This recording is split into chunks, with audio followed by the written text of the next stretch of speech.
What's up, Cerebral football fans? My name is Steven Hyder. This is Gate City Sports Channel. So, game prep. Rolling into game prep for the Jets. I got to be honest, this is a really tough game to read because it is a road game, but let's be real, going up to, Met Field, going up to the Meadowlands, it ain't much of a road game to be real. It's not like a Western travel type thing. With that said, I will say that there's a lot of complexity to this. I mean, the Jets have never beat us in their team's history. That's a tough one, man, because at some point, you know what I mean? At some point, something's got to give there. Eventually, they're going to get a win.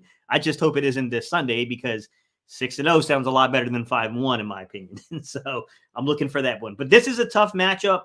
There was one player who just is absolutely jumping off the film to me when I study the Jets that I think is a really good source and a really good topic for today's discussion, which is to talk about the way the Philadelphia Eagles are going to guard wide receiver Garrett Wilson for the New York Jets, because I do think that is one of the more intriguing matchups, right? To where I look at a guy like that and I think to myself, I was pretty high on this dude coming out of college. I can't lie. I can't cap about that, right? I mean, you guys saw my videos. You know how high I was on Garrett Wilson. I called him one of the best 3-level wide receivers I saw come out of the draft in quite some time.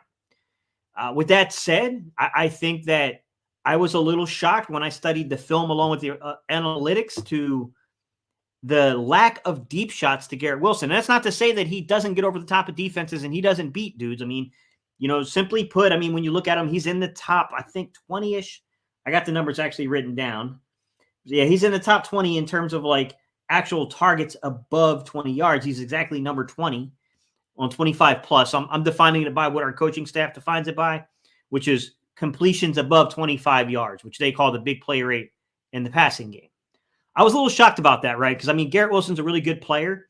There's a lot of manufactured touches to the way that they utilize this young man within their system, but they're pretty good at utilizing this man in their system. They find very unique ways of getting him in space and utilizing that athleticism. And I do think that it's going to be really interesting to see the way the Eagles match up. I will say, boy, I'm really happy that Bradley Roby is here. I don't think that Bradley Roby is a perfect athlete to match up with the Garrett Wilson. I'm not saying that. It's not what I'm stating. I'm saying there are times when you should be glad you have veteran players. And I think this is one of those moments to where you can be really happy that you have a very veteran secondary in Bradley Roby, Darius Slay, James Bradbury, mixed in with the youth. You know what I mean? This is a good time to mix that veteran with the youth output and the speed and the athleticism that guys like Sidney Brown, who's hopefully going to return, this week, hoping, fingers crossed there on Sidney Brown returning. This is the week, man. This is the week to have those type of things because what I saw on film stood out to me about Garrett Wilson. And if you guys want, we can roll early on into this discussion. I'll jump right into the film and I'll show you exactly what I'm seeing from them from an offensive standpoint. So let me go ahead and go to present, go to video file. Let me find my Garrett Wilson, my bad guys, tape. Let's roll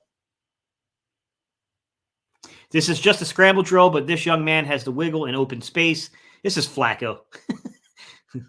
Flacco's highlight reel, bro. All right, watch what he does here, man. We've got to rally to the ball and tackle. You got to get this guy on the ground. Watch this. Oop, no, you don't. Right by you. We got to rally to the ball. We need to tackle. We can't have that happening in this game. We got to stay vigilant about the screen game. Tunnel, bubble screen. They do a lot. Jet motion stuff with this guy. Here we go. A tunnel screen. See the offensive lineman down the field? That's tunnel. That's classic tunnel. One of the easy ways to get a young quarterback into rhythm is these bubble and tunnel screens versus pressure. This isn't a pressure look, but this is all about getting them into a rhythm, right? Getting the ball into the hands of a playmaker, getting your quarterback settled into a rhythm. This is a wrinkle where they go under center with a running back +6 in the backfield. Think of the way they're using Breece Hall and Garrett Wilson off of one another. They're manufacturing touches for Garrett Wilson to be able to manipulate space. Rallying and tackling in this game, rallying to the football and tackling would be huge. Designing offense to get those manufactured touches inside of games. Here we go. Jet sweep. Boom. Man, the way he gets upfield following his blocks, the young man plays very well in space. I'm not going to cap. This young man can play in space. He's going to be the key to, I think, shut down that offense. They're going to motion him into a reduced split and isolate him on a defender, so he's out wide. See, they motioned him in. Boom. Now he's back in open space again. He's in open space again. We need to be on this on this game at rallying and tackling. Like, yeah, I mean, they're finding ways of getting him there, man. The young man has a great feel for the game. He gets spacing and how to beat these zones. Watch him at the top of your screen. Watch him. Look. He bends that route right around the zone, guys. That was perfect. I'm disappointed in the lack of 25-plus opportunities for Garrett Wilson. But on scramble drills, we got to be careful. Here we go. Scramble drill. This is off schedule. This is outside of structure. But he double moves and splits the safeties. And boom. He's a good player, man. Like, I can't lie. I mean, he's a really, really good player. I think they do a lot to manufacture touches to him. It's a little different feel from the way that the Eagles offense operates. He is by far the dude that stood out to me on film when I was watching, the Jets.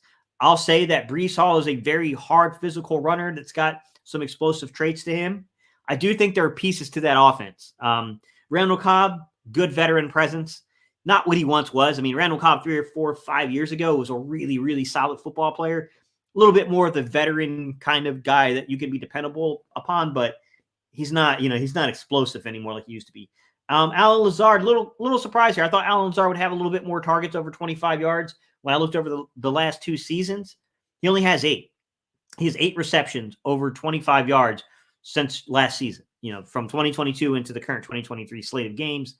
A little shocked there. I thought Lazard would be, used a little bit more than what he's been used. Randall Cobb only has 3 targets above that area. CJ Uzomah, one of their tight ends, has 4. Tyler Conklin, who's they're big. That's their main feature tight end. He has 7. So it's the 11 that they've given Garrett Wilson, and then a mixture of dudes between Lazard, Conklin, CJ Uzomah. And that's the other point to be here is that they will use some 12 personnel. You're going to see them be pretty comfortable using their tight ends. That's a matchup to watch across the middle of the field, guys, because when you're looking at, it's one thing to talk about plays above 25 yards, right, and kind of how the offense is structured for them. But when you're looking at that mid-developing area between 11 and 19 yards, the mid area, right, where you're using a speed guy to clear out. In our offense, think Quez Watkins, the clear route guy, right? And then you have that middle of the field that can be operated, right? So you look at this, Garrett Wilson ranks number 12 in terms of receptions between 11 and 19 yards with 36 of those. The rest of their offense, Allen Lazard has 22. So Allen Lazard is a guy that they will definitely go to in the middle of the field there. Past that, Randall Cobb has 8. He's just not a featured dude anymore. Tyler Conklin, their tight end, has 15. So their big 3 from the passing game. From what I'm looking at the analytics is Garrett Wilson's their dude. There's no doubt about that part of it, right? And then they have Allen Lazard, and then Tyler Conklin is their tight end that'll do that. But you can't sleep on CJ Uzomah. He's a very athletically gifted guy who will get you over 25 yards if you're not careful. But generally speaking, their passing game is going to go through Garrett Wilson. It's going to go through Allen Lazard. It's going to go through Tyler Conklin. And then they got a really good veteran guy, really good veteran presence, and Randall Cobb, who's kind of the 4th guy for them inside of their rotation here. So it's going to be interesting, man, because like when I look at the Eagles offense, we already know what it is, right? It's AJ, it's Devontae. And then after AJ and Devontae, we have, Dallas Goedert, who's our 3rd target. And then you kind of have a weird mixed rotation to what they're going to do in terms of the 4th guy between Oz, Quez. God, I got some information here, but I don't even want to expose it to you guys because if I expose it, it's going to open that freaking line of conversation about Oz and Quez. And we're going to be in here all day with people arguing with one another about that topic because there is some interesting advanced analytics. I'm not talking about schematically what happens with players. There's a different argument when you talk about scheme, but the raw data is the raw data, and there's some information here that I have present, to be honest. I'm not going to lie.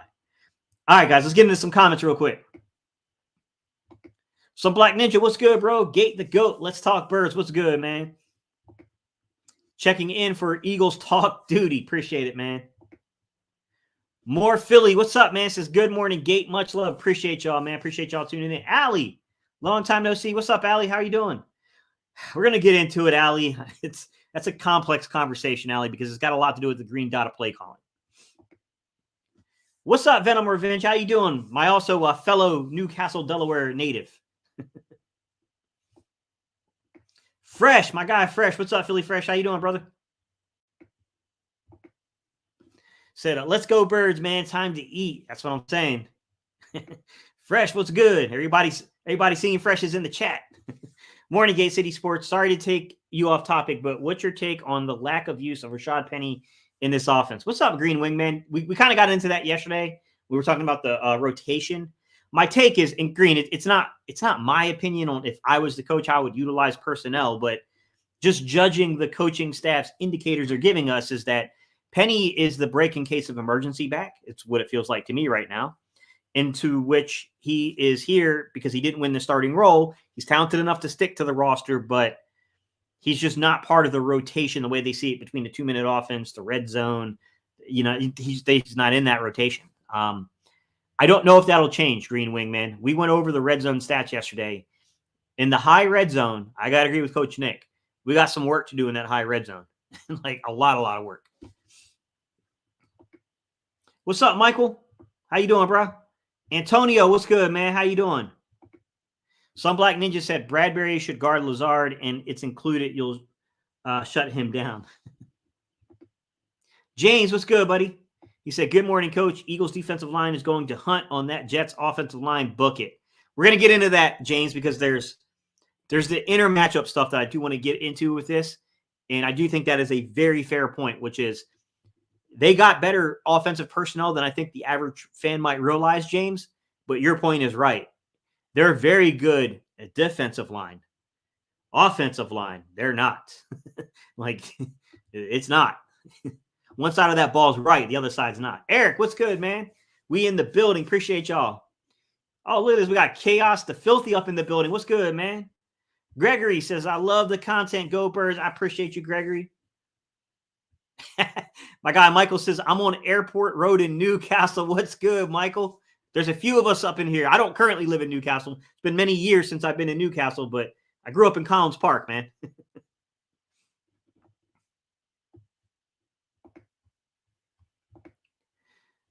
What's up, Fresh? Everybody saying, what's up, man? Good old Airport Road. Are they done with 141 out there yet?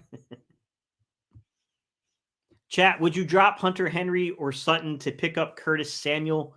I guess we're talking about fantasy, huh? My guy Unspoken said, Gate City, I made it. I appreciate you, man. Gorilla Gates doesn't get any better than this. Yes, sir. Yes, sir. We're going to have to PI, which I know is NFC East Beast, but we're going to have to eventually get my guys in here, man. We're going to have to get the trenches. We're going to have to get that trench talk going on with my guy Dubs, the O-line guru, my guy Jalen Williams. I'm going to have to get them scheduled so we can talk a little bit about the trenches, because the trenches is definitely the strength of this football team on the 2023 season. And I would love to pick those two guys' minds about what they're seeing and what they feel about offensive and defensively in terms of the trenches, because I think we have a straight up generational player in Jalen Carter. But I would love to get to I want to see the nuances of what they bring, what their eyes are seeing. The way these guys, look, Dubs was a former center for Charleston Southern. Jalen's a former left guard for Virginia State. Like, I would love to get their feel for what they're seeing on the tape. Because, yeah, it's definitely interesting, man. There's some I think we got a guy, man. I think we definitely got a guy. Green Wingman with the $10 super chat, man. I appreciate you, brother. He said, with this looming trade line coming, do you see the Eagles getting who do you see being let go? Team feels incredibly stacked at the moment. The best safety, I think, could be an area, Green Wingman, where they might look to improve. I could see them potentially going after a safety. That one makes a little sense to me, if I'm going to be honest.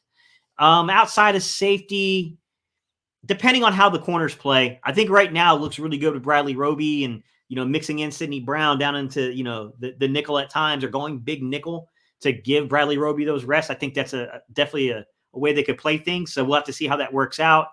Look, I don't know what they feel about Quez. I mean, I think Quez schematically does some things for the Eagles that help. He does run those clear out routes. I mean, there is some pertinence to what he does offensively for this, but I'm not saying you can't upgrade that, because that would be really wrong. You can upgrade it. You can find another guy that has those same abilities. So it just depends on who's on the market. But I think positions like that, safety, potentially they might not be done with the secondary. I could see them making an upgrade there. I don't know how they feel about the linebackers. They don't like to pay linebackers, and these guys I think are overperforming. I think they're overperforming what the expectation was. So I don't know if you would make a move there because with Nakobe Dean coming back healthy, you got 4 guys in the building right now that I think are pretty good. And to be honest with you, Dean's a good special teams player. Morrow's a good special teams player. Christian Ellis is a really good special teams player. I'm not familiar with Cunningham in terms of special teams prowess, guys. So I'm not even going to say I have anything. I don't know. I don't know about that one. He's a veteran guy. They've been way too long ago for me to remember his special team prowess. But I do know that Morrow, even as a veteran, has continuously played special teams, and he's good. Tyree, what's good, man? He says, I appreciate your content. You're one of my favorites. Keep up the good work. Everyone like and subscribe, man. I appreciate y'all. Fort said, how important is timing on throws in the high red zone, or is it just seeing the field? Well, I mean, timing's important anytime any place that you're on the field, the timing of the play is going to matter. Syncing your footwork up to the receiver's routes is going to matter. With that said, I mean, anytime you have a condensed space, of course, it's going to enhance the importance of timing the play correctly. With that said, I do think that sometimes there's some lapse in communication going on. There's some other things that are outside of just the timing or that are disrupting the timing that's kind of playing into this. And I think they got to get on the same page a little bit. I think no one knows for sure, but man, hopefully for it. 141 is always under construction. I feel like the entire state is always under construction. I'm no longer in Delaware either. Yeah, exactly. Venom Revenge, I had to get out of there too. Eric, yes, I would drop him. Everybody said I would bench Quest Watkins. I knew that one was going to come up. Daryl, what's good, man? He says, make Albert O a giant slot receiver down in the red zone. I could see some niches and roles being carved out for him. I could see that. Who would you trade for from the Panthers? I don't know that anyone that they would give up. I mean, don't they have Chin? Isn't Chin on the Panthers? I think Chin's on the Panthers, but I don't know if they'd give him up. But, I mean, if they would give us a crack at Chin, Tyree, I would definitely look at safety. I think we could still definitely use some safety help, especially if you can get a young guy that could potentially be a long-term solution. I would definitely look there. But, I mean, we have to balance what the expectation is that the office will pay. Guys, like, it's such a balancing act when it comes to this stuff. Supposed to be raining all weekend in North Jersey. I'm worried about turnovers. Don't give the ball to anyone with fumbling problems. Yeah, I mean, that's the great Mr. Sandman. It's a great equalizer, right? Turnovers can be your great equalizer. Think about Washington playing us tight just a couple of weeks ago, divisional game. You can throw out anything you think you know when it comes to divisional games, right? But also turnovers. Turnovers can be the great equalizer when you're playing a better team. If you turn that better team over enough times, you're going to stick in a game with a potential upset. James said, Coach, who do you trade for at the deadline? Budda Baker, your thoughts? I mean, I don't know what the going rate would be for a Budda Baker, James, and what the Eagles' willingness would be to pay for it. But if you're asking me for straight up about the player, I mean, Budda Baker would make the back end of that secondary pretty special with Reed Blankenship.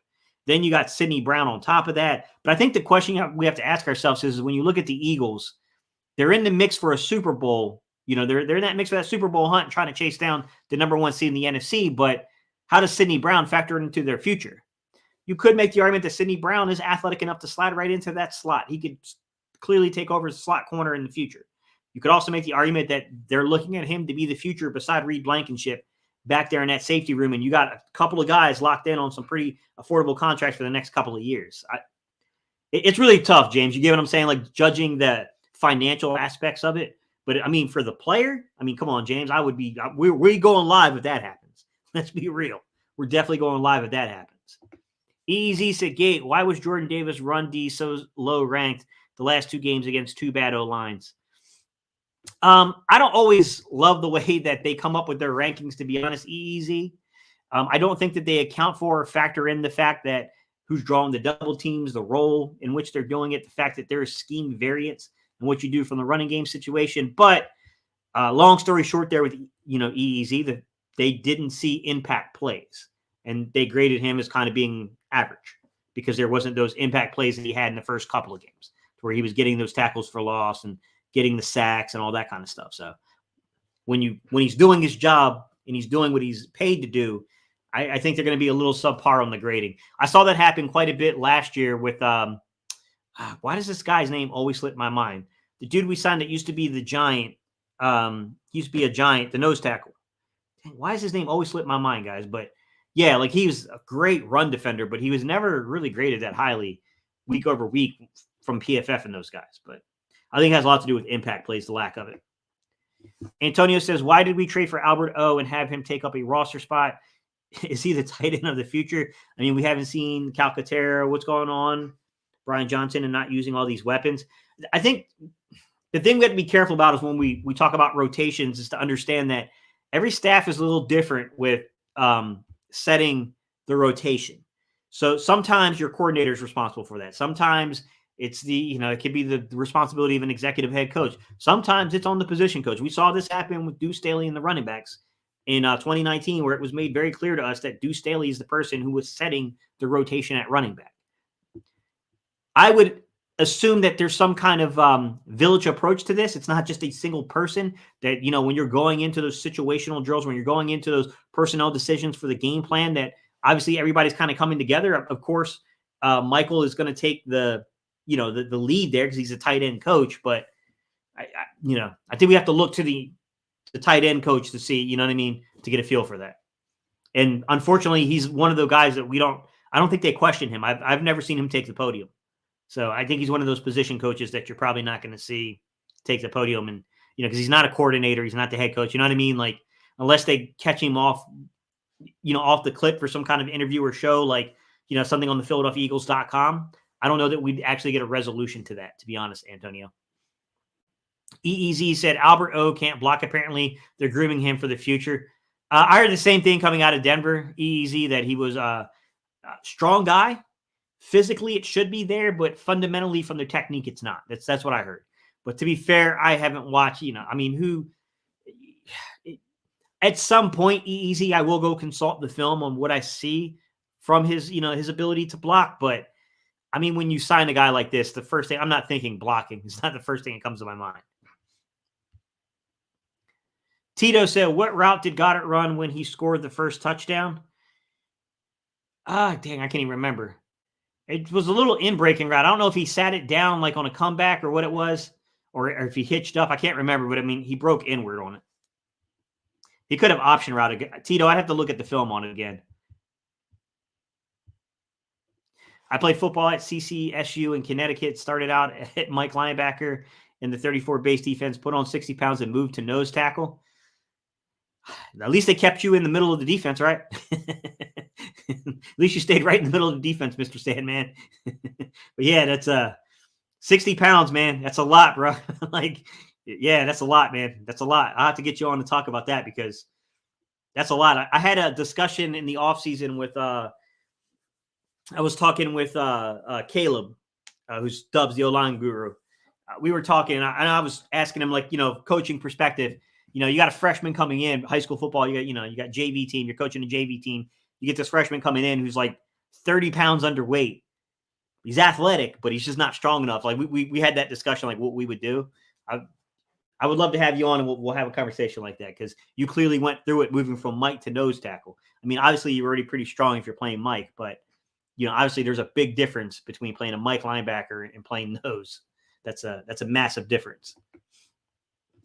Some Black Ninja said, I'm alone up here in Minnesota. Wouldn't have it any other way. Represent Fly Eagles Fly. I will say, where I'm at, man, I'm definitely not alone. I got several neighbors. My direct next door neighbor, they're from South Jersey. They're Eagle fans. One of the neighbors that's on the top of my hill is an Eagle fan. Like, we're packed in here into Greensboro, man. Greensboro got a lot of Eagle fans. I'm not gonna lie. We're pretty well represented here. Carter has the quickest first step off a snap I think I've ever seen by an interior lineman, mixed with super strength and good moves. Look out, NFC. Yeah, I honestly think that we're looking at a generational. Yeah, Burns and Chin. I just don't see how we could afford Burns, but I would take him in a heartbeat, Antonio. I mean, I don't know how he would work the contract out for Burns. I know that we're willing to spend on edge rushers. That's the one thing we can definitely say, but then you're looking at, you already have Nolan Smith, who you just drafted in the first round. It's like, at some point, Antonio, you know what I'm saying? It's like, how do you balance all this? You got Josh Sweat. I guess you could say, well, BG is going outward. So, like, at some point, you know what I mean? But, yeah, I mean, Those are both really, really good football players. I agree with you. Burns and Chin are very good football players. Alberto is 6'5", 260, sub 4'5" with good hands. Who cares if he can block? Tyree said, any news why Jason Kelsey was upset last game? Suapeta was great. I don't know if Cam Jurgens would have done the same against Donald. He would have done the same, Tyree. They were honestly, they were moving their blocking. They were sliding their line towards Donald. Wherever Donald was, they slid the line towards him. So, I mean, that's why everything kind of held up. With that said, I thought Suapeta was good. I told everybody in the offseason that I've been saying it for a couple of years, Tyree, that I've been infatuated with the athletic, makeup of Suapeta. He's an incredibly strong human being. I had a chance to talk to a few guys that worked with him at the collegiate level, and that was the first thing that everyone brought up to me is that this guy has unbelievable strength, and he's a super good athlete. But he was super raw, Tyree, when we brought him here. Like, this was a very, from the ground up type of project to rebuild here. And now he's, he's getting in the rotation as one of the main backups and giving us quality snaps. I mean, I like that. In terms of Jason Kelsey being upset last week, I think it was twofold. I think it was frustration with the red zone in general, but I also think the main thing that was going on there was he was ticked off about how late play calls were coming in. I think he was getting really ticked off with Nick and Brian Johnson and the chain of custody over plays coming in to the quarterback because they're not allowing Kelsey to have enough time at the line of scrimmage to set protection. So we had to use 2 timeouts and we took a delay of game. I think once we took the delay of game, that was the final step for him. That was the final straw, if you will. And he kind of blew up like, guys, get the play in here. Like, what are we doing? I think sometimes we're trying to be too perfect with play calling. And you can see that resulting in 2 timeouts being forced and then a delay of game. I kind of agree with Kelsey. I think we're heading generally in the right direction offensively. We got a lot of crap to clean up in the red zone, but generally the direction's in a positive way. But the play, come on, man, the chain of custody there. Let's get these play calls in. You do need to give your center enough time. You need to afford him enough time to set the protection. Especially when you're dealing with Aaron Donald, right, Tyree? We just talked about them sliding the protection towards Aaron Donald's side. They got to identify where Aaron Donald is, and they got to move the protection that way. So I need the play call into me, or else Aaron Donald's about to be getting a free release on our quarterback. You know what I mean? I feel Kelsey, man. I feel Kelsey on that. And I'm not even an offensive line guy. But as a quarterback, I appreciate my center wanting to make sure he's got enough time to set protection to keep a defender off of me.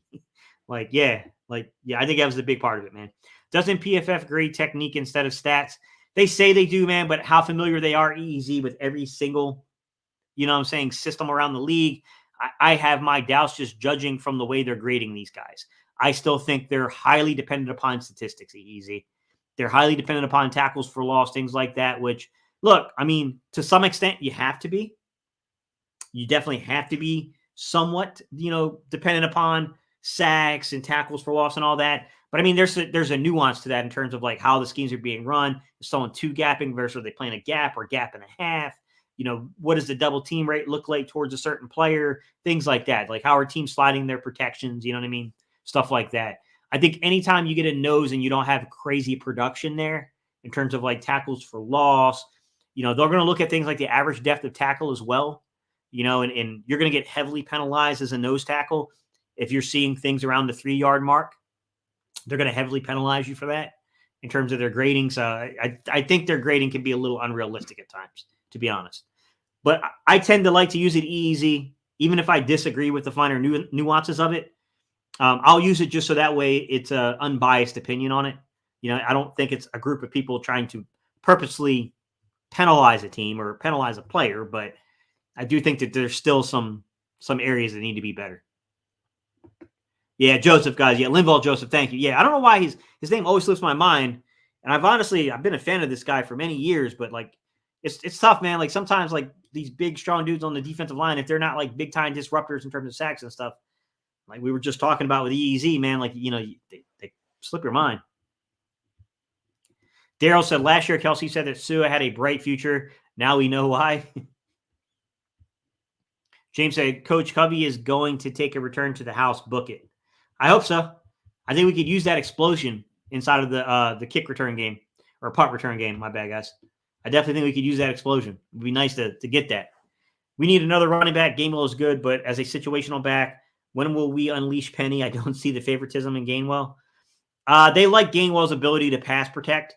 I still think there's a little nuance. I mean, he might be one of the better guys we have on roster. I'm not doubting that. I still think Boston Scott is better than him at doing that. I still think Boston Scott, if I'm being honest, if I'm talking player for player evaluation, I think Boston Scott is better in the role. As a red zone and 2-minute back, I would take him over Gainwell personally, but the coaching staff feels otherwise. And I think some of that has to do with the fact that they still have that young man underneath contract next year too. So they're seeing this 2-year window to kind of use him in the role, I think is what's going on, to where, it's very much season to season when it comes to how they're using Boston Scott. But I mean, Boston Scott's just kind of stuck around since 2019. He's been here. And I think Boston Scott is a really good player that gets crazy underrated. I think he's a very good football player. And yeah, man. Lemon Myrtle is the new natural PE. Running back get hurt. You need them all, even practice squad, over the course of a season. Scott said he's in Vietnam. Yeah, I know the nickname too, man. There's quite a few Eagle fans here as well. Yeah, I mean, you got bases down there, Got the, was that the 101st or the 82nd? I can't remember which one it is. Airborne's out there. So, yeah, it doesn't shock me.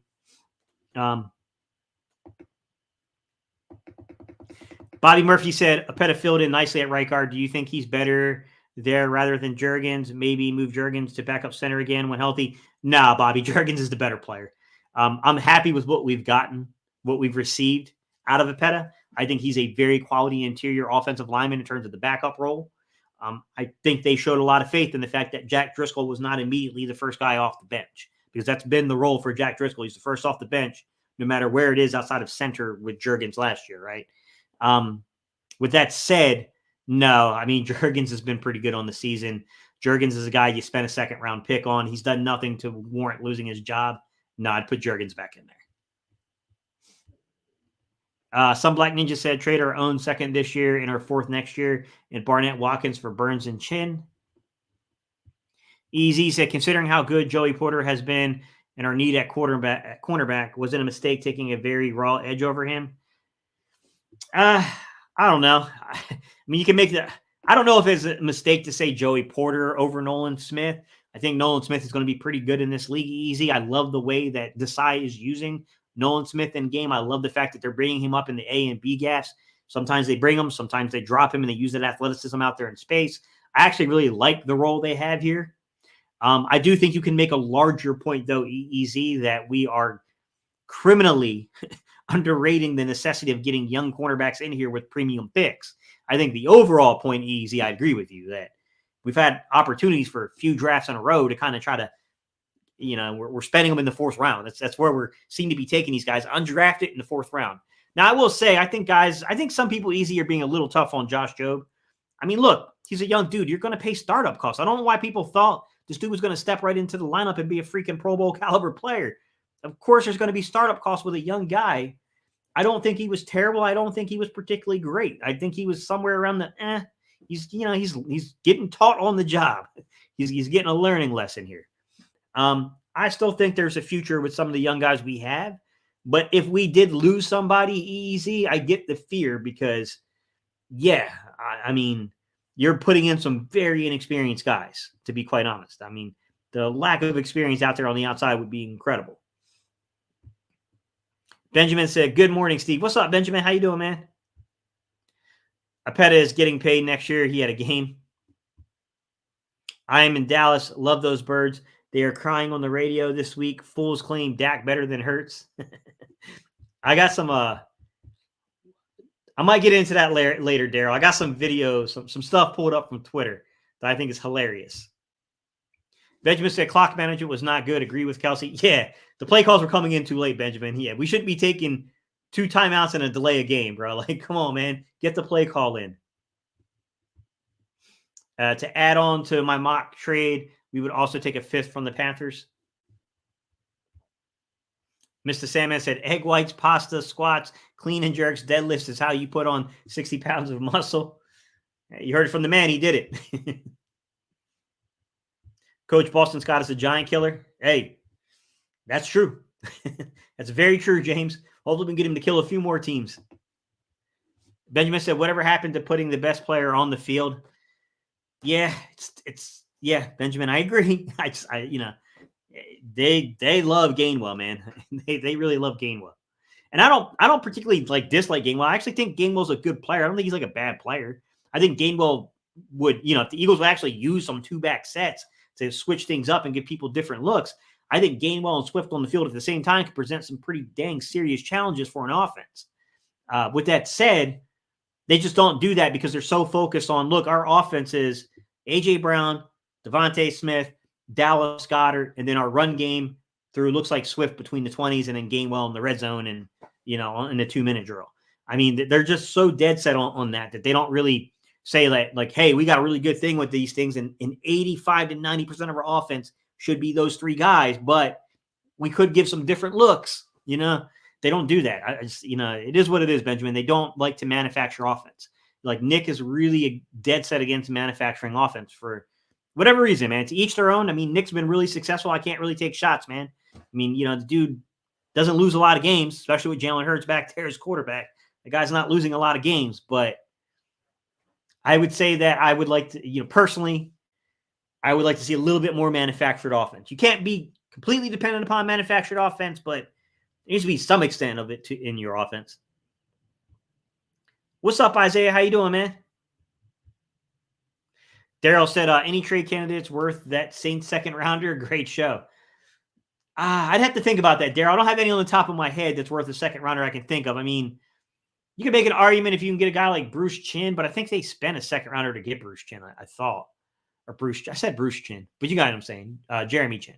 I think if you can get Chin for like a second rounder, I would probably consider it. I don't know how the organization feels about using that type of draft capital at that position, though. Then they're going to have to play. They're going to have to pay them eventually. You got about another year or so if you got to pay them. So I don't know how they feel about it, Daryl. But names like that make sense. I mean, I don't think you could get Brian Burns for a second rounder. I think that's going to cost you a first rounder. But if Brian Burns was on the board for a second rounder, I'd make that deal in a heartbeat. So if we can find a way to pay him, yeah, that's from the Panthers. I'd have to look across at other leagues, man, at the roster, man. What is wrong with Davis not seeing the impact he has had a few weeks ago? I don't think there's anything wrong with Davis, guys. I think that, you got to look at the way that they're sliding their protection. And then also we got to look at the fact that he probably played more snaps. Fletch was down. So you have a little bit of a wrinkle inside of your rotation. And that rotation is part of what makes the defensive line special. The fact that you have, Fletcher Cox, the fact that you have Jordan Davis, the fact that you have Jalen Carter, you have Milton Williams, right? We had Marlon Tuipulotu, right? We lost 2 of those 5 names in that game. So, I don't think there's really anything wrong with him. I think it's just one of those situations where he's doing his job, but because he's not making the impact plays, they're going to hold it against him a little bit. Mario Goodrich was horrendous. I don't think he was horrendous per se, guys.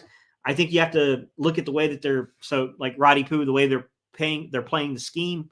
There's a lot of soft zone to where they were taking the inside defenders, those nickels, and they were backing them out on the footwork. I saw it with Eli Ricks. I saw it with Goodrich. And then you saw real quickly that once they got a veteran guy in there, it got flipped. Wasn't a great game by any account of the imagination. He didn't play particularly well. I mean, obviously, to some extent, it's got something to do with the coaches not trusting him. But I saw it from both of the young guys that there was a lack of trust there, and they were just backing them out in the footwork. And I think you can't live like that forever. You're keeping everything in front of you, of course, but it's pretty easy pitch and catch football there. Eli Ricks is a stud. Easy said Slay and Bradbury took both a step back. Is it scheme related considering we lost our defensive back coach? I don't know I wouldn't say it's because we lost our defensive back coach, although Wilson was a really good coach. I still think that what we have at house is pretty good. Desai's backgrounds in coaching the secondary as well. I think he was linebackers and secondary for the majority of his coaching career, if I'm not mistaken. I think some of it has to do with the fact that they're adjusting. I think some of it has to do with straight up with age, easy. I mean, look, you're dealing with 30-plus-year-old corners. Like, there's bound to be, slight reductions every year in what they can do physically from a physical standpoint, right? I think to some extent you see teams have a lot of film on the Eagles, and you saw, like, easy. How long did it take me How long did it take me last week to point out exactly what I would do to attack the Eagles until they showed me they could defend it, right? I said I would go with those reduced splits. I would go into a stack. I would use motion. I would do all those things, and I would test your ability to communicate. And until you communicate, I'd keep you doing it. I would make you keep doing it, right? And what did Sean McVay do? He came right out and he did that. Like, I don't think it was a secret, right? I mean, if guys like me are seeing it, guys like McVay are seeing it. You know what I mean? Like, to me, to some extent, I think that losing Avonte Maddox is expected. Unfortunately, it's been a sad side effect, but he's a freaking good player when he's healthy, easy. I know that I don't feel comfortable with him because he's always freaking down, but I mean, simply put, when he's on the field, he's a good player. And I think once you lose that, I think immediately it puts you in a tailspin with younger dudes to where, we're trying to put Bradbury in there, Goodrich. They clearly didn't completely trust him. They're trying Eli Ricks out there. I thought their best combo they had post Maddox was when they were playing off of Sidney Brown and then when they were playing off of Bradbury. I thought when they would move Bradbury in for very select matches, and then when they would go that big nickel and move Sidney Brown and use that athleticism. And I still think Sidney Brown got worked from a leverage standpoint from time to time, but the athleticism made up for it. I think they're missing some of it, man. I think that's part of why the overall secondary, it's ebbing and flowing, right? I mean, we have these crazy swings that are going on. I mean, I was on Twitter arguing with people last night because they were talking about the schedules easy. And I'm like, dude, these people they're nuts. These people are crazy if they think that the Eagles haven't played a decent schedule. Like, I'm sorry, but I look at Tampa Bay and I see a team that's probably very likely to be a playoff team right now. They're 3-1. Like, that's likely to be a playoff team. They got a real dang good shot at winning the NFC South. Atlanta's still in the mix. All right. New Orleans, I don't think you can count them out yet either. Then I look at, the Rams. The Rams are a 2-3 football team right now, but that's a way better 2-3 football team than people realize. The difference is that Stafford ran into probably, I think, a really bad matchup because the one thing that Stafford doesn't handle well is pressure right in his face. And he's playing probably one of the better or best interior rushes in the NFL. So I just thought for him, once we settled down in the secondary, showed that we could communicate and we started getting pressure right in his face, I thought it was all over. I thought for him, that's it. I mean, it was just a bad matchup for him. But overall, I think that Rams team is pretty good. Simply put, the two teams that we've played that look like they could potentially be playoff teams, we held the Tampa Bay Buccaneers to under 200 yards of offense. This is 2023 in the modern NFL with a team getting under 200 yards of offense. It was their fourth lowest offensive output from a yard perspective since 2010. That is the type of beating that the Bucs took at home at Raymond James Stadium. Yeah, I think people sometimes forget these things, right? I look at the Rams, right? We were at SoFi Stadium. I can literally hear the EAGLES chants on the freaking broadcast. Like, I mean, yeah, they stuck with us the first half. They did, especially the first quarter. They stuck with us. I thought they did some things being able to move the ball against that soft zone. We adjusted, and what did they do in the second half? They had opportunities, but unfortunately, their protection couldn't match the route development. And they got taken apart in the second half. They were held at under 250 yards of total offense. There was like 16, 17-minute differential in time of possession in those games, right? The Eagles had over 27 first downs, I think, in both of those games. I think they had 27 in one and 28 in the other. They went 13 of 18 last week and 10 of 16 against the Bucs on third down. Like, we have definitely produced against the better teams. I think the Eagles have this weird way, EEZ, of playing up and down the competition. Now, I will say some of the times that we've played down the competition, there's been wrinkles, right? Week one is tough. Week one, you're always – I never trust what I'm showed in week one. Week one's the greatest deceiver in football, in my opinion. Past that, I think the other game we really struggled was Washington game. We were down a lot of members of the secondary, and it wasn't pretty. And we weren't able to communicate. We were able to pass things off. I mean, it was just ugly. It was just an ugly, ugly performance from the secondary. But the minute we got a veteran guy who hasn't even really been involved in our system, but just has been around the league and understands coverages, to me, it looks like not everything. I'm not going to sit here and tell you everything is worked out, but I trust more what I see easy now. I definitely trust more what I see. Andre said, I'm in Dallas too. Fly Eagles fly. They are crying. That's funny, man. Talk to me about Justin Simmons. I mean, if you can get Justin Simmons, Rudy Poo, I'd be on the phone right now. Once again, though, it gets into the money aspect and what this organization is willing to give up from a draft capital standpoint for the position. I'm not saying they would or wouldn't make those moves, Rudy Poo. I mean, I'm not in the front office. I'm just saying that there's some reason to be a little suspect that they would do it. But if they did do it, I mean, come on, man, we'd all be on here celebrating because Justin Simmons is an absolute stud. Buda Baker is a really good football player. He's a stud. Like any of those dudes, you're getting that level caliber player. I mean, I would love it. I would love to see that paired up with what we have in Reed Blankenship, what we have with Sidney Brown. I would love to see that kind of pairing together. I think Justin Evans is still a really good player, and Justin Evans can help you down in the slot too. But yeah, I mean, it is what it is. I don't know what they'll do, guys. I can't say. Why is Ricks a stud in the NFL? I like his potential as well, but a stud already? Boston Scott touchdown, touch ratio in the red zone. Yeah, it's non-existent right now, Benjamin. It's pretty much non-existent. Mr. Salmon said, Gainwell is an excellent blocker. Swift is weak at picking up blitzes. If teams are going to keep blitzing Hurts, what can we do? I think they, Mr. Sandman, the counter I would probably give to this in terms of being in the high red zone is I would fall a little bit more into our run offense. I feel like there's a big difference, and rightfully so. You're going to see this league-wide, but I think there's a huge disparity between how often we run the ball in early downs in the high red zone compared to the low red zone, which rightfully so. I mean, the low red zone means you're in goal-to-go situations. But, with that said, it's like, man, we could probably set ourselves up for success on third down by just being a little bit more consistent with either running the ball, and it's only one way to skin a cat, there's running the ball, or setting up things for high success in, situations against what we're going to see in these condensed spaces. I love when they were hitting them with the little Texas route, the little angle route with Swift out of the backfield.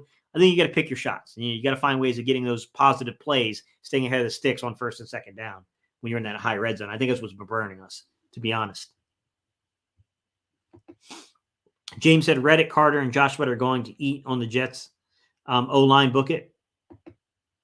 Our season might depend on Sidney Brown development and Roby at his age. Hopefully Maddox returns. Yeah, I heard people say that he could potentially return in the postseason. I don't know the nature of exactly what happened to Easy with the injuries. I really need to go look it up to see exactly the extent of what his injury is. Because apparently I missed out on something. I don't know. Plus Cooper Kupp wasn't playing. Yeah, early on in the season. Yeah, Antonio, exactly. You got Cooper Kupp back now to go with Puka. Higbee, they got some pieces offensively, man. They got some pieces there.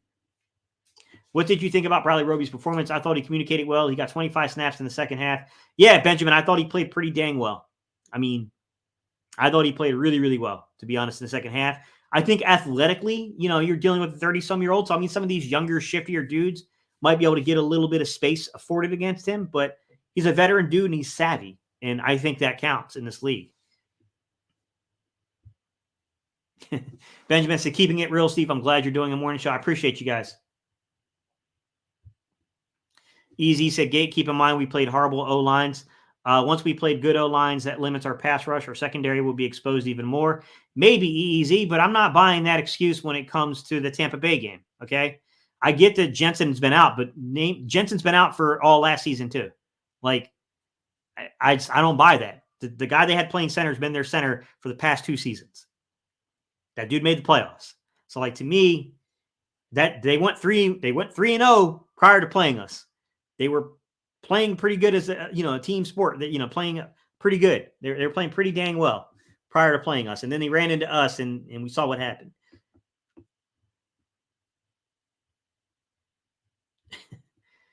He said, "Come on, man, that was SoFi Financial Field." so Financial Field. I like that. That's a good play on words, man. What's up with Ringo? I see Ricks playing over him. Josh Jobe will make a better safety than corner. I think Kaylee's in that point where he's still being developed. He's a really dang good special teams player. Like, I think some of us did a disservice in not talking about his special team prowess. Tyree, to be honest, I probably should have put the light and microscope under his special teams performance in the offseason more than I did. I was kind of focused on other guys who were really kind of showing in the preseason. But yeah, he's got to develop, man. I mean, they're high on him, but he's got to develop. I don't think he's ready to quite factor into games yet in terms of playing, inside or outside in coverage. So, I mean, I think he's got to develop still. Maddox is a torn pec. He's not coming back this year. Torn pec for Maddox. Easy said a doctor said he might return if he heals well. 3 months recovery, best case scenario. It's the same thing I heard to Easy, that it depends on depends on us making the postseason, which seems very likely. And then I heard it depends on how far we advance into the postseason. So I did hear that there is an outside chance, but I see that's the thing is like when people say outside chance, I don't really know what they mean by that easy. Like put the percentage on that. You know what I mean? Like what's the percentage we're talking about when we say outside chance? You know what I mean? Like, that's a tough one. Give me 1 second to deal with this dog, man.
Sorry, guys. I have no clue what she's saying. Could be a squirrel. Could be a car. I don't know what she's saying out there, man. But she's going crazy over something. Benjamin said, didn't the NFL create the schedule based on our record? So that means we have the second hardest schedule in the league. I think technically when they all stacked it up, I thought they rated us having the hardest schedule, but I could be wrong. And Benjamin, I don't remember, to be honest. We got a tough schedule, though. I mean, it's coming up.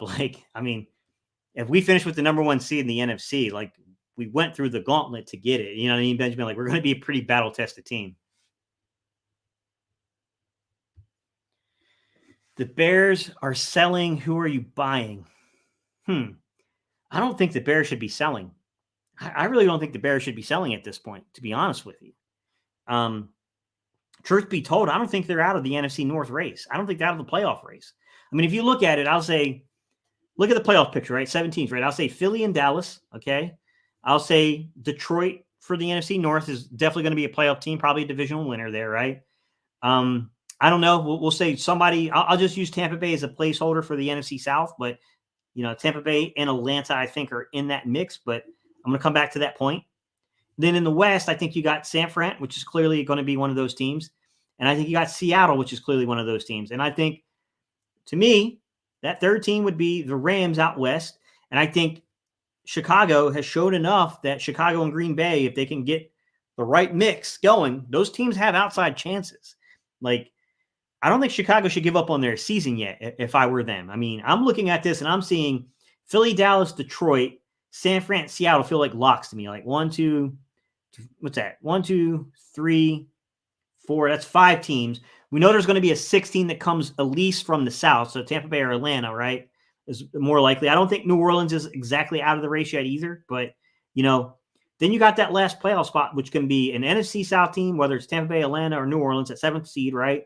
It could be Chicago or Green Bay from the North. Could be the Rams, coming out from the West. Like, I don't think they're out of it. I mean, I don't know if I'd give up, Antonio, personally, if I were the Bears. But if they are selling, I mean, trying to look at that team and remember. Josh Johnson, I think is Josh Johnson with Johnson, that their corner. I like him a lot. I think he's a good football player. Young dude too. He's somewhat younger, but he's going to be coming up probably on a contract. So, I mean, that's probably a guy I would look into. Offensively, I mean, I don't know how you game plan around things, but Mooney's a good player. But you got to look at the target distribution on the Eagles as it is, guys. I mean, I hate to say it this way, but you do have to look at how you allocate targets. And you know what I mean? Like, schematically, you still look to upgrade your scheme, right? I mean, you can get someone who can get vertical and give you the same exact elements schematically that you're going to get from Quez, then I think you should take it. But you know what I mean? Like, I just don't know. I don't know where it's at in terms of, like, the value for their team. I'd have to look at their team closer. Jets 29th in rushing defense, averaging 146 yards per game. Antonio said CB Johnson. Cornerback Johnson. I don't know why I said CB Johnson. Safety Jackson. Vincent said, do you think Sidney Brown will carve out a role in our secondary if everybody is healthy? Yeah, I definitely think as time goes on, the talent's going to be undeniable. I definitely think that he could carve out a niche role, even as a third safety, and playing down as in that big safety role to give meaningful snaps to get your nickel off the field when you need to get your nickel off the field for some time. Tyree said Nolan Smith is a dog, but when will we have his big game? I've seen offensive linemen eating him up. I saw him get pushed back. He's quick, and I see the potential. He needs more snaps. I mean, I think it's kind of difficult because some of the fears I had around that was that I thought they were going to favor I thought they were going to favor the guy who was complaining about playing time, which was Barnett. And I don't think Barnett should be getting favored over Nolan Smith, but I do see them using Nolan Smith more. And I love the fact that when they start going into those formations to where they're trying to get 3 edge rushers on the field at the same time, and they'll play one over the A gap or B gap. I love the way they're using Brandon Graham right now and Nolan Smith. I love the way they're using those two guys, man. I think there's something there to what they're trying to do. I mean, a big game for a guy that's in the fourth role. I mean, like, you know what I'm saying? Like, you just want him to impact the game when he's in there a little bit. You know, that's what you're looking for from that type of role player. Now, you know, if he can come up with 4 or 5 sacks on the season, as the season progresses, he finds a way to get 4 or 5 sacks in that fourth edge rusher role and can find ways to keep pressure, find ways to be a disruptor, then yeah, of course, you know, we'd all take it. You know what I mean? The Bears safety is pretty good. What's up, Troy? How you doing? James said, Coach Jerry Jeudy, your thoughts on acquiring him? Great route runner. Got bricks for hands sometimes, though, man. James, that dude drops some passes. He's a good route runner, though. He's a really, really good route runner. Very nuanced. Tyree said they're sleeping on Sweaty J. He's a great player. Yeah, good run defender and pass rusher. I mean, he's a good all-around edge player. I think the Eagles are pretty dang good in terms of the pass rush rotation, especially as we see, you know, pieces come back and get healthy. Reddick now with the thing off his hand, that casting off his hand, the last 2 games has 3 sacks. I mean, we're seeing it come on. You know, we know Sweat can be that guy. You know, we know Brandon Graham can impact the game. I don't think Brandon Graham's going to be a double-digit sack guy again, but I do think he can still be an impactful dude on the game, man. Like, he's a good player. Ian said Bears and Jets are young building teams, probably not selling much unless they are money issues. Sorry, guys. Garrett Wilson is excellent at creating separation against man coverage. I would show man coverage pre-snap and then drop into zone to confuse the quarterback. I don't think Slay can cover Wilson either. We'll have to see. I mean, I'd probably utilize Slay. I'm not going to lie, Mr. Sandman. I'd probably utilize him there because I think we got to be a little careful who you match up with him with. I will say he's pretty nuanced, though, even in the zone. I mean, he finds the voids. But they're going to do a lot to try to get the ball into his hands, I feel like. I feel like you're going to see them try to use those tunnel screens. I think you're going to see them try to use bubble screens. You know, they're going to try to use them probably on like those little, you know, motion, little like jet motion type handoff stuff. I think you're going to see them try to actually physically force the ball into his hands because he's a good player, and I think it's difficult to match a guy that's in motion like that. Especially a dude that can play in space the way he can. Ian said, only see Cards, Panthers, and Broncos right now that should be selling. Yeah, it's tough to say who will or won't be the sellers right now, but yeah, I mean, you know how it goes, guys. You got some organizations that'll be sellers and some that won't, but yeah, I mean, it is what it is. All right, guys, before I jump off here, I want to talk about a few things I did notice here. Plays above 25 yards, okay? I mean, we know the Eagles' rotation, okay? The Eagles' rotation is A.J. Brown. You know, it's going to be Devontae Smith. You know, you're going to have Dallas Goedert, DG out there, right? And then you kind of got this nuanced thing going on between what you do and how you play the roles of guys like Quez Watkins and then how you play the roles of guys like Oz, all right? When I was diving into the deeper analytics, I know that there's a schematic argument here about Quez, okay? And I get it from a coaching perspective of why coaches like to have a guy like Quez on the field. And I would say that from the coaching perspective, I would almost remove the name because I think the name is the hiccup that's causing people. But schematically, what you're looking for is a guy who can clear routes for you, right? And then every now and then when they do not respect that guy, you got a guy that's incredible speed dude that's now running open because they didn't respect it. But I will give some examples of plays to where you can see when the offense lags on doing this, which is think back to the Minnesota game in that interception to where they came up with a 6-man mug pressure look on us, right, in that game, and then they dropped at the snap. They dropped back, right? On that play, they were just running like a little dagger concept to where basically you got a clear route there, which was A.J. Brown, and then you're coming in behind that clear route, right, with an in-breaking route there with Devontae Smith, right?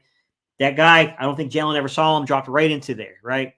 Part of that has to do with timing, though, too, is the fact that A.J. did not clear that route fast enough in that game. That's where, these speed guys come into play sometimes in terms of clearing the routes, creating the spacing that you're looking for on the field, right? It's those weird little things like that. With that said, okay, I'm going to tell you what the numbers say here. And this shocked me when I went back and I looked at it, right? When I'm looking at receptions over 25 yards dating back to last season, okay? So 2022 into this current 2023 season, okay? Zacchaeus, 6 receptions over 25 yards, all right? Quez, half that number, 3. So I was like, okay, look, you're still talking about less than 10 receptions. You're talking about 10 plays. You know what I mean? Like over the course of over 20 games, probably not really worth getting too worked up about a 22 game sample size. You're talking about 17 games last year in the regular season and 5 regular season games. So you're talking 22 games, right? I mean, probably really not worth getting overly focused on those types of numbers. So now I was like, let me go look at between the 11 and 19, like how do these dudes factor in when it's just not a vertical shot, right? So we're not using them to clear routes, right? We're not using them for a vertical shot on occasion. Like, okay, now they're the 4th option and something's going on to where they've become the 3rd read in a play. And now we're looking at that 11 to 19 yard progression. Okay. Think of the lens of a coaching staff, guys. You're building systems. Okay. For whatever reason, doesn't matter. We can get into all that if you guys want to, but they are now the 3rd option on your team in terms of a route development. Okay. I don't mean permanently. I mean, in a play call, on this particular play call, they're the 3rd option there. Even say the 4th if it's breaking down, whatever. But I think 3rd option is the easier way of thinking about this, right? Okay. Between 11 to 19 yards, all right? A.J. Brown is number 7 overall in the league with 42 catches. He's number 1 above 25, by the way, with 26 catches, above 25 yards. He's number 1 above 25. He's number 7 between 11 and 19, all right? Devontae Smith is tied for 14th with 13 receptions above 25 yards, okay? And then he's tied for 14th, ironically, in terms of receptions between 11 and 19 yards, okay? Where he has 35 receptions on the season, right? 1, 2 target, go to the 3rd target, right? Goddard doesn't work as much as you would think above 25 yards. I was a little shocked to see this, but Goddard has 5 catches on the season above 25 yards, which to be fair, between 2022 and 2023, there's 22 games, right? To be fair, that's less than Oz. Oz has got 6. Goddard's got 5, right? I'm a little shocked that we don't get Goddard vertically more than that in terms of working the seams, but I get it because you have Devontae, because you have AJ. It's really hard to work Quez. It's really hard to work every dude vertically. So I kind of get it, but like, I was just shocked by the number. I thought it'd be higher. Like you would have definitely beat me on the bet there. You would have got your money's worth on that one because I would have missed on that one. I would have definitely bet higher. I would have bet that he got more than 5. Between 11 and 19 yards. We're trying to define the roles, right? Who's that 3rd option? Well, it's Goddard with 25 catches. So Goddard's got 25 catches between 11 and 19 yards over those 22 game sample size. Devontae's got 35, and then AJ's got 42. So that's primary, your secondary, your 3rd guy, right? Now, working in those 4th targets, those guys that kind of work the 4th area, right? Zacchaeus, 9. 9 catches between the 11 and 19 yard line, all right? Quez, 6. I mean, it's complex because on one hand, I think you can make the argument that Zacchaeus was on a really bad Atlanta team last year, and that has to be factored in, and that could explain some of the uptick in production, to be fair. Quez, wasn't really the same. He's a 4th option, even as a 3rd receiver on this team. So you can make that argument. I get it. But what I will say is when I looked at the analytics, I get the schematic argument. I understand the schematic argument fully, guys. I do. But analytically, you know what I'm saying? Like, I don't know, man. I think there's some questions to be had here about improving the offense. I do. Right? I mean, I wish Quez would just improve. That's the easiest freaking way for this to go better, is that Quez just gets better. You know, he hasn't had a lot of opportunity. And when he's had opportunity, it's just stupid opportunity. Like them trying to manufacture touches to Quez on screen games. He's just not, he was really good at it in 20 and 21. He didn't get into 20 until very late in the season, but we saw him take one of those to the house in 20. But in 21, like he was good at it. We saw the one he took to the house in the preseason. Like he was pretty good on those little tunnel screens. At 22 and 23, Quez has not been good at those. He just hasn't. I would stop trying to manufacture touches to Quez like that. He's just, it shouldn't be his role. I would say that you need to look at your distribution of snaps right now, and you need to reconsider the way you're playing Quez and the way that you're playing Oz. Okay. I don't know how you work that out in terms of the exact split between them two, but it was drastically different. It was a really big disparity last week. And I get that you're not, you know, Nick's not going to just take a guy's job away just due to injury as like a short-term injury. I get that, and I respect that about the coach. But, I mean, we got to do things that's going to make the offense better. And that's kind of where I'm at with this, is like we've got to do things that make the offense better.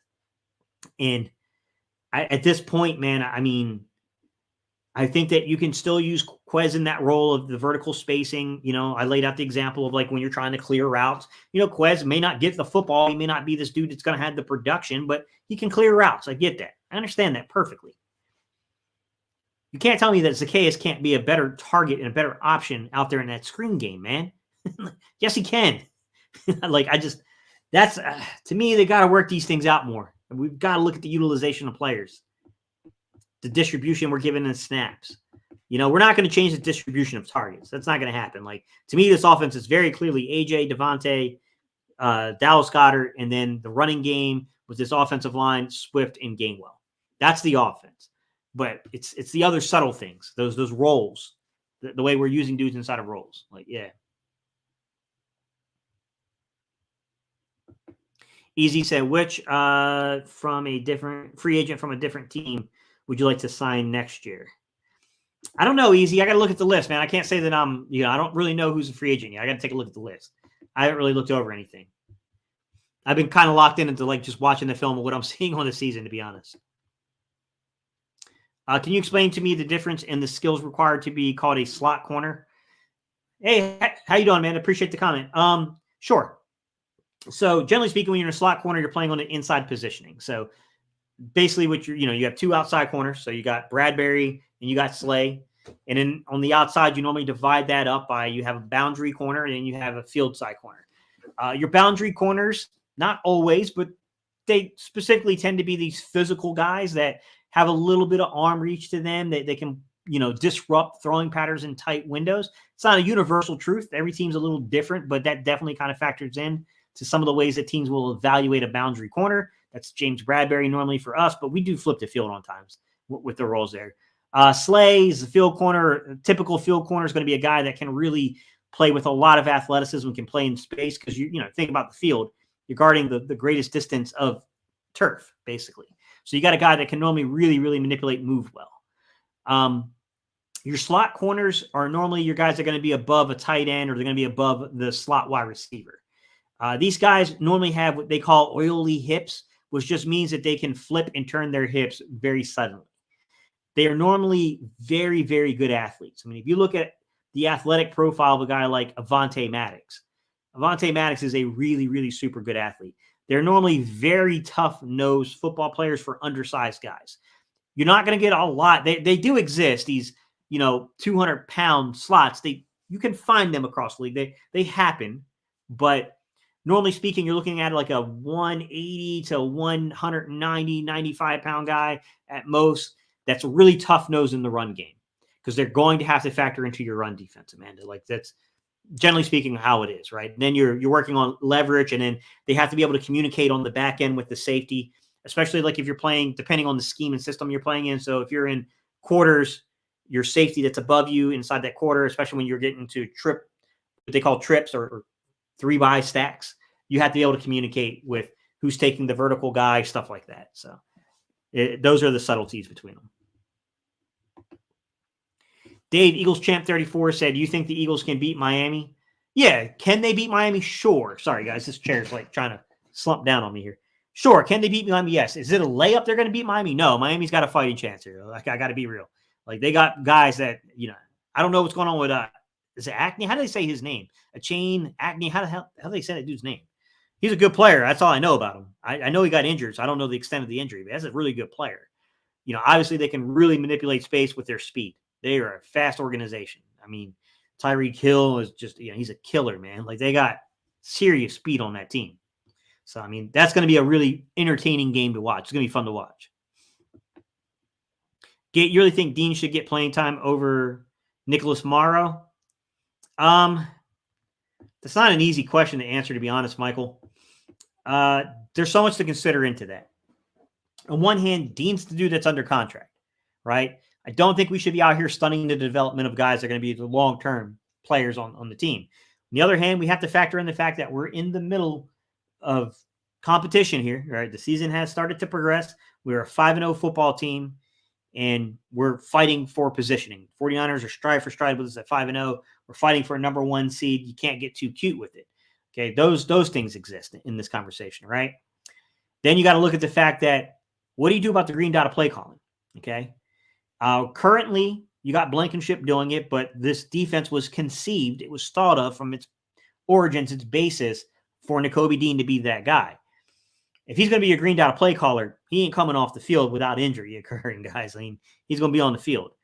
It's going to depend upon how they feel about that green dot play calling. Like, I mean, we know that Blankenship can do it, but when you're doing that and you're a safety, you can make the argument that you're bogging down the player, and you want that player to be a little bit more natural in what they're doing. So you want to go back to the linebacker spot, which I think would be a shoo-in to get him in there. Now, if you don't have it and Blankenship's going to remain the green dot play caller, and by the way, guys, I'm not saying who will or how it will or won't shake out. I don't know. I'm just going to observe it.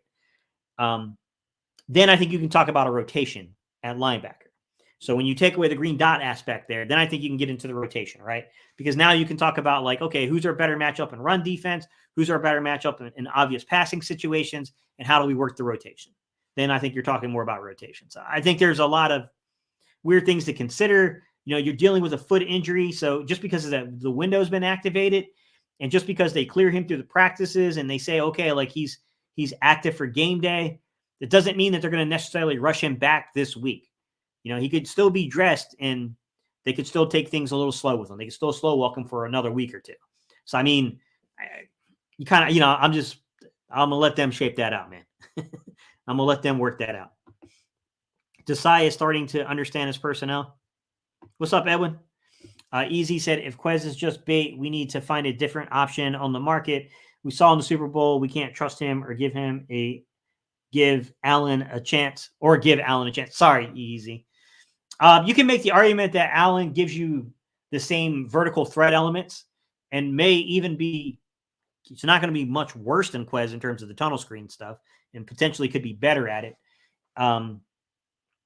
He's an exceptional athlete, just like Quez is. Neither one of them are particularly nuanced route runners, to be fair. I think it's more than just a decoy, Easy. That's not a decoy per se. That's literally running off the coverage to open up the under. You know what I mean? Like, it's an important role. I don't sleep on that aspect of the role. I think it's very important, but I think that the other opportunity things, they're not targeting that young man between 11 and 19 yards. Okay. In order for him to even probably see targets between 11 and 19 yards easy, I think somebody's going to have to get injured amongst the big three. And then even then, you're still talking about the fact that Swift and freaking Gainwell are going to count. They're going to come into play. Now, you might say they're not going to target them 11 yards, but they're going to target them between that 5 and 10 yard mark. So, I mean, even there, you know what I mean? Like, there's a little complexity to it, to be honest. I think the distribution of targets, the distribution of snaps, I think we need to look at that in terms of that fourth option on the receivers. Third option on receivers, fifth option in terms of the team, in terms of progressions, I should say. Sorry. But yeah, I think they have to kind of look at that stuff internally. And I think Easy, I think one of the areas you do that is when you get to the bye week. I think it's one of the things you put underneath the microscope when you're in the bye week. Spit it out, Steve. How long we have to wait for him to get better? Oz is just a better player. Oz earned his keep.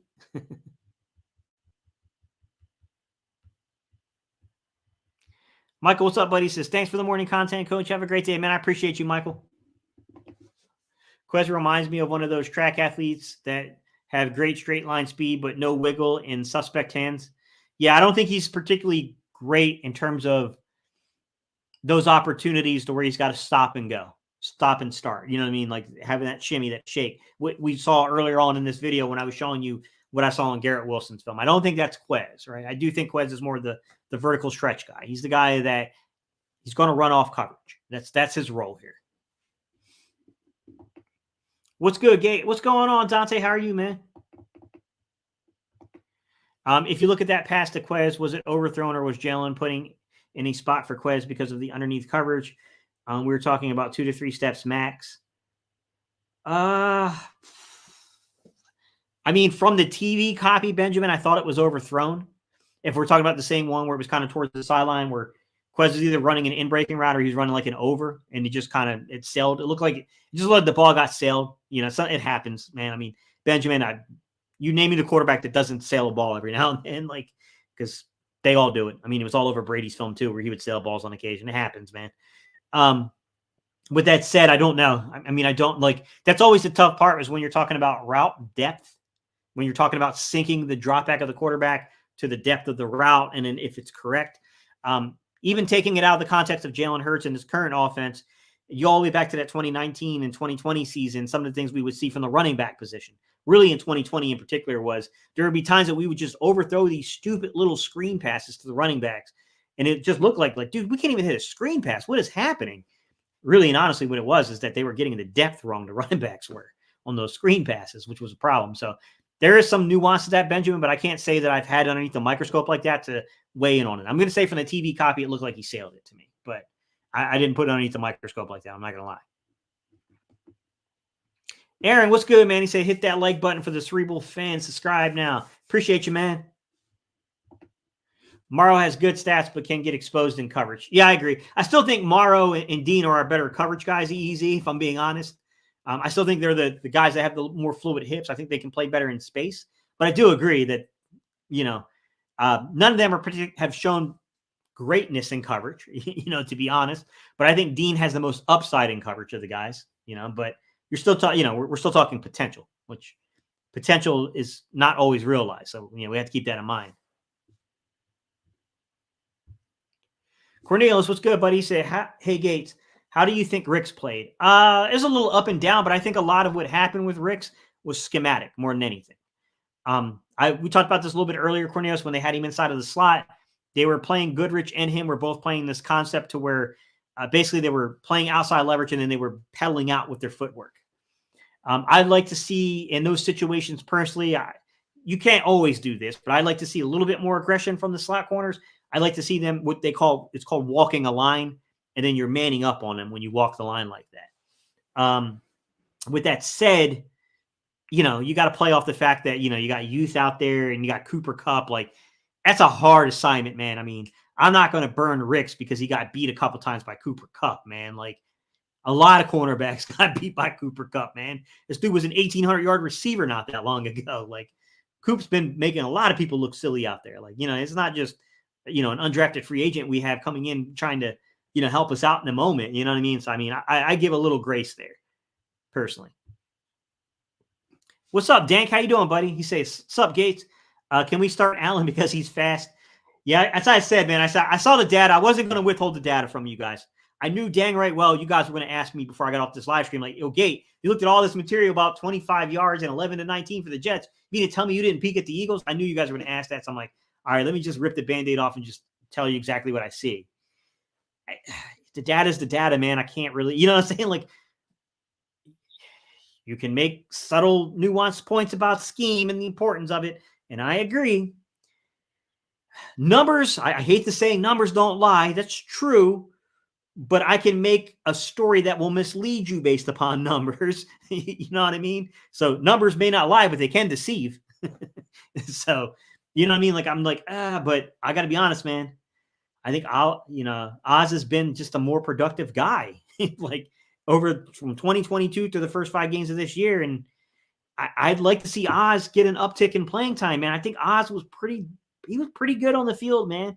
Oz is still not ideal. Like, if you lose AJ, you lose Devontae, you lose Goddard, you're losing something from your freaking offense. I don't give a dang who you try to plug in there. It ain't gonna matter. But I will say that, like, I think he deserves more playing time. I don't know how else to say it, guys. I'm not here trying to cook Quez. I'm never going to say guys stink or anything like that. I've tried to correct myself on doing that because I've had conversations with, I had conversations with a guy like Max Brown. Max Brown was a former Gatorade All-American who got recruited by USC and ended up transferring out to Pitt for his senior year. He was called the greatest bust in college football history, but I think it was Sports Illustrated called him that.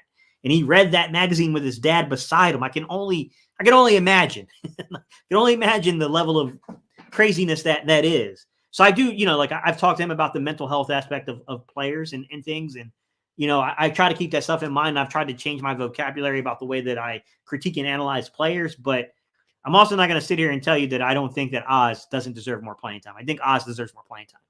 I mean, I don't know how you find the playing time. I gave you my perspective that I think that you should pull Quez's numbers down a little bit and pull Oz's numbers up a little bit. I mean, it's personally how I would handle it, but you know what I mean? I'm trying to do it nicely, guys. I'm trying to do it nicely. Daryl said, you do this better than Sills. Thank you, man. I appreciate that. Identical play over Oz touchdown. Oh my God, sick of people bringing up Celio when it's not warranted. Life is great. Thank God I'm not a Cowboys fan. I hear you, Michael. I hear you, man. Exactly. Cup gave Slade work too. Yeah, he did on that rocker step, Dank. Boy, he got him at the top of that route step with that rocker step, man. He created all kinds of separation. Easy said, keep in mind, Allen is a special gunner on special teams. Play of words there, Easy. He messed me up for a second. He's a special teams gunner. Yeah, absolutely, man. I don't know why they don't play him there. Yeah, Allen's pretty good, but I think that if you really watch the film and you see how good Kelly Ringo's been doing there, I mean, yeah, I think that, boy, man, you get Kelly Ringo and you get, Allen out there, then you got, guys like, Job and those dudes to back them up or rotate in with, because Job's pretty good at it too. I think, man, our coverage has been way better. Easy. I don't like, it's been better, man. I mean, I definitely think it's warranted a video, and I probably should make a video about that and kind of expose that. But you know what I mean? Like, I think it definitely deserves more coverage than it's received. It's just, I make those videos, man, and I love the fact that I get the hardcore people that tune into it. But man, trying to get more than like 1,000 to 1,500 views on a video about special teams is like, especially when we're talking about special teams coverage, it's an uphill battle. Easy. I normally got to clickbait to get people in. Dank said he's in the NFL. He doesn't suck, but he's disappointing with how much Sirianni talks him up. Linda, what's up? Said Oz is more versatile slot receiver with focus on detail as opposed to straight line, go routes, and catch. I think Oz is a more natural slot receiver. I'll just use that, that statement right there, Linda, because I think it's accurate that Oz has got the build and the makeup of a slot receiver. Quez was kind of made to become a slot receiver when I think naturally he's a field guy. He's your Z. He's a field receiver. He's not a, you know what I mean? Like, he can play the boundary, he can play the X role if you need him to, but, the split end receiver. But honestly, I think he's more of a field. He's got that crazy good, straight line speed, but they use it to challenge to run off coverage basically from the slot and to play that. He's not a natural slot at all. He's just not.